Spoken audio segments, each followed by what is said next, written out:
High প্রিয় শিক্ষার্থী বন্ধুরা, কেমন আছো সবাই? আজকে আমরা নবম দশম শ্রেণীর দ্বিতীয় অধ্যায়ে অর্থাৎ সেট ফাংশনের যে ধারাবাহিক ক্লাসগুলো নিয়েছিলাম তার ধারাবাহিকতা আজকে একটা খুবই গুরুত্বপূর্ণ প্রশ্ন। এই যে 6 নম্বর প্রশ্ন, এটা অনেক ইম্পর্টেন্ট একটা প্রশ্ন, বলতে পারো ভেরি ভেরি ইম্পর্টেন্ট। এটা পরীক্ষার জন্য অনেক গুরুত্বপূর্ণ। এই প্রশ্নটা সলভ করব এবং এই প্রশ্নটা দুইটা ভাবে সলভ করা যায়। তো আজকের ক্লাসে আমরা দুইটা ভাবে এই প্রশ্নটা সলভ করব। তো অবশ্যই তোমাকে ক্লাসটা মনোযোগ সহকারে দেখতে হবে, তাহলে তুমি এই ধরনের কোনো প্রশ্ন যেভাবে আসুক আমরা সমস্ত প্রশ্নের সলিউশন খুব ইজিলি করতে পারবো। অর্থাৎ যেগুলো যে আমাদের 2 টু দি পাওয়ার n কে সমর্থন করে এই প্রশ্নগুলো। তো চলো আগে আমি একটু প্রশ্নটা পড়ে নিই। আমাদের বলছে যে a একটা সেট দেওয়া আছে যার উপাদান সংখ্যা a b, b একটা সেট যার উপাদান সংখ্যা a b c এবং c একটা সেট যার উপাদান দেওয়া নাই, তবে a ইউনিয়ন b অর্থাৎ a এবং b ইউনিয়ন করলে আমরা c এর মানটা পেয়ে যাব। আর আমাদের দেখাইতে বলতেছে p অফ c, দেখাইতে বলতেছে কি বলো p অফ c। তো আমরা জানি p মানে পাওয়ার সেট আর c এর মান তো এখানে দেওয়া আছে, তাহলে p of c 2 to the power n কে সমর্থন করে। তো আগে তো আমাদের এখানে c এর ভ্যালুটা বের করতে হবে, দেন তারপরে পাওয়ার সেট বের করলে আমরা এই মানটা দেখাইতে পারবো। তো চলো আগে আমরা c এর মানটা বের করে নিই। তো এখন আমরা লিখে নেব এখন 6 নম্বরের সমাধান। তো এখন c সমান দেওয়া আছে a ইউনিয়ন b। তো a এর মান আমরা জানি a b ইউনিয়ন, আর b এর মান জানি a b c। আমি ধরে নিচ্ছি তুমি এখন ইউনিয়ন ইন্টারসেকশন এগুলো জানো, কারণ যেহেতু আমরা এক থেকে শুরু করে বাকি 5টা অঙ্ক সলভ করেছি। সো এই প্রশ্নগুলো এখন আমরা জানি। তাহলে ইউনিয়ন মানে তার একটু বলতেছি, দুইটা সেটের মধ্যে যত উপাদান থাকবে সবাইকে নিবা, বাট কোন সংখ্যা রিপিট করবে না। তাহলে প্রথমে a নিবা, এরপরে b, তারপরে কত বলো c। এই দেখো আমরা সবাইকে নিয়েছি, দুইটা এখানেও a b এখানেও a b, দুইটা থেকে যে কোনো একটা নিলেই হবে। বুঝছো তো আশা করি? তাহলে আমরা এখানে c এর মান পেয়েছি। তো এখন আমাদের বলছে শুধু তুমি c বের করলে হবে না, তোমাকে এর পাওয়ার সেটটাও বের করতে হবে।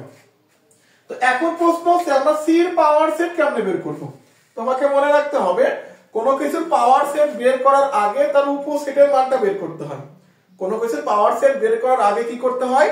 তার উপসেটের মানটা বের করতে হয়। তাহলে আমরা ফার্স্টে c অর্থাৎ a b c এর উপসেটের মানটা বের করব। তাহলে আমরা জানি কোন কিছুর উপসেট বের করার সূত্র, যারা ভুলে গেছে একটু লিখে নাও আমার সাথে।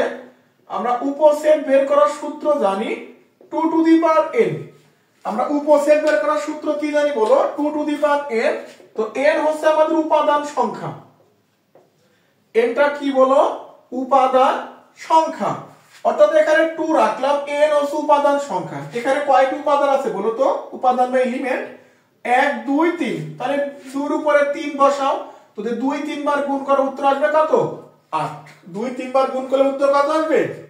8। অর্থাৎ এই সেট থেকে আমরা 8টা উপসেট বের করতে পারবো। আর কিভাবে বের করব সেটা তুমি একটু পরে বুঝতে পারবা, বাট তুমি এতটুকু বুঝে নাও, যদি এখানে 3টা সদস্য সংখ্যা থাকে তার উপসেট কয়টা হবে? 8টা হবে। আশা করি এতটুকু বুঝতে পারতেছো। এখন আমরা দেখি এই 8টা উপসেট কিভাবে বের করা যায়। তো আমরা এবার ফার্স্টে লিখে নেব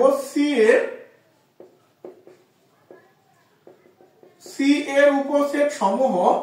তাহলে c এর উপসেট সমূহ ফার্স্টে দেখো, আমাদের প্রথম কাজ হবে এইখানে যে সেটটা দেওয়া আছে প্রত্যেকটা সিঙ্গেল সিঙ্গেল লেখা। অর্থাৎ a একবার নেব, b একবার নেব, c একবার নেব। তো দেখো ফার্স্টে a, তারপরে আমাদের b, এরপরে কি বলো c। তাহলে প্রথমে আমরা a নিব, এরপরে b, তারপরে c।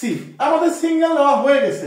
এবার আমরা জোড়ায় জোড়ায় নেব, অর্থাৎ a এর সাথে একবার b নেব, এরপর আবার ওই a এর সাথে একবার c নিব। তারপর ফার্স্টে a এর সাথে কি নেব বলো? b, এরপর এর সাথে c নেব। আশা করি বুঝতেছো। আমি আবার রিপিট করতেছি, প্রথমে a, এরপর b, তারপরে c। এবার a থেকে শুরু করে জোড়ায় জোড়ায় সামনের প্রত্যেকটা সংখ্যাকে নিতে হবে। অর্থাৎ a এর সাথে b, এর সাথে c নিবা, এর কাজ শেষ। এবার b তে আসো, এবার b থেকে c নিবা। এই দেখো b এর সাথে c নিলাম। এখন যদি আমরা c থেকে শুরু করি, c এর সামনে তো কোনো মান নাই, তো আর জোড়া নেওয়ার কোনো সুযোগ নেই। এবার আমরা গুণে নিই আমাদের 8টা বুঝছে কিনা। দেখো 1 2 3 4 5 6, এখনো 2টা লাগবে। তো একটা হচ্ছে আমাদের এই পুরো সেট, অর্থাৎ a b এবং এই দেখো দেখতে পাচ্ছো একটা হচ্ছে পুরো সেট হবে আর একটা আমাদের ফাঁকা সেট। এই ফাঁকা সেটটা প্রত্যেকটা সেটের থাকবে, সেটের সাথেই থাকবে। অর্থাৎ তুমি এখানে উপাদান দুইটা নাও, তিনটা নাও, চারটা নাও, কোনো ফ্যাক্ট না। আমাদের ফাঁকা সেটটা প্রত্যেকটা সেটের একটা সদস্য ভিতরে থাকবে। এখন যদি তুমি গণো 1 2 3 4 5 6 7 এই ফাঁকা দিয়ে 8, দেখো 8টা কিন্তু উপসেট আমাদের বের করা হয়ে গেছে। আশা করি উপসেট বের করা বুঝছো। প্রথমে সিঙ্গেল নিবা, এরপরে ডাবল, এরপরে পুরো সেটটা, দেন ফাইনালি ফাঁকা সেট। তো আমাদের তো উপসেট চাই, আমাদের চেয়েছে কি বলো, পাওয়ার সেট। কারণ পি মানে আমরা জানি পাওয়ার। তো এখন মনে রাখতে হবে যদি কোনো কিছুর উপসেটকে তুমি দুইটা সেকেন্ড ব্র্যাকেট দ্বারা ক্লোজ করো তাহলে হয়ে যাবে আমাদের পাওয়ার সেট। তো এখন আমরা লিখে নেব যে পি অফ সি, অর্থাৎ সি এর পাওয়ার সেট। সি এর কি বলো, পাওয়ার সেট। যখনই তুমি এখানে পি লিখবা তখন আগে একটা সেকেন্ড ব্র্যাকেট দিবা, কারণ আমরা এটা দ্বারা পাওয়ার সেট বুঝবো। এরপরে সমস্ত উপসেট গুলো লিখবা। প্রথমে এ, তারপরে বি, এরপরে সি, দেন ফাইনালি আমাদের এ বি, এ সি, এরপরে হবে বি সি, তারপরে কি আছে বলো, এ বি সি, দেন লাস্টে আমাদের ফাঁকা সেট। এই দেখো আমরা প্রথমে একটা সেকেন্ড ব্র্যাকেট দিয়েছি, সেই সাথে সেকেন্ড ব্র্যাকেট দিয়েছি। এই দুইটা ব্র্যাকেট দ্বারা আমাদের পাওয়ার সেটটাকে বোঝাবে। তাহলে আমাদের পাওয়ার সেট বের করা হয়ে গেল, এতটুকু সলভ করা শেষ।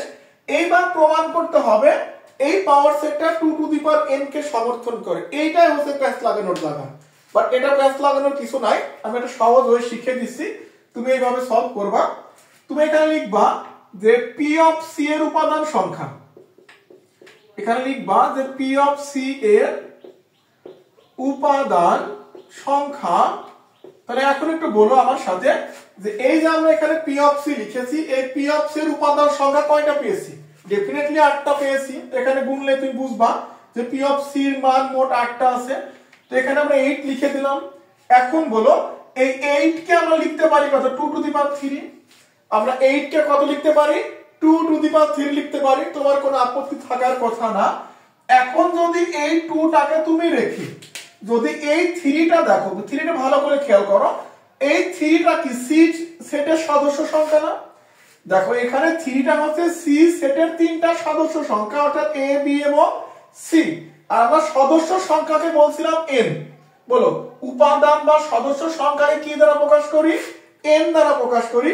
যেহেতু এখানে 3 ছিল আমাদের সি এর সদস্য সংখ্যা, আর যেটাকে আমরা এন দ্বারা প্রকাশ করি, তাহলে 3 এর পরিবর্তে লিখতে পারবো আমরা এন। কারণ এন মানে 3 মানে সি এর সদস্য সংখ্যা এ বি সি। এইবার দেখো আমাদের প্রমাণ করা হয়ে গেছে। এইটা হচ্ছে আমাদের প্রমাণিত। এখানে প্যাচ লাগানোর কিছু নাই ভাইয়া, এখানে কোনো কিছু মোলানোর কিছু নাই। তুমি শুধু যে পাওয়ারটা আসবে, পাওয়ারের জায়গা এনটা বসাই দিলে আমাদের অ্যানসারটা হয়ে যাবে। বলো এতটুকু জিনিস বুঝছো নাকি বলো? আশা করি বুঝতে পারতেছো। যদি এই একই ভাবে এখানে অন্য কোনো মান দেয়, আমরা সেম থিওরি অ্যাপ্লাই করব। যদি এখানে 4টাও দিত, তো অ্যানসার 16টা আসতো। তো 16 মানে আমরা লিখতে পারতাম 2 টু দি পাওয়ার 4। যদি এখানে 4টা হতো তাহলে উত্তর তো এখানে 16টা আসতো, তাই না? তাহলে 16কে লিখতাম 2 টু দি পাওয়ার 4, তো 4 এর জায়গা বসাই দিতাম আমরা n। এটা হয়তো 16টার ক্ষেত্রে, অর্থাৎ যখন উপাদান সংখ্যা আরেকটা বেশি হতো।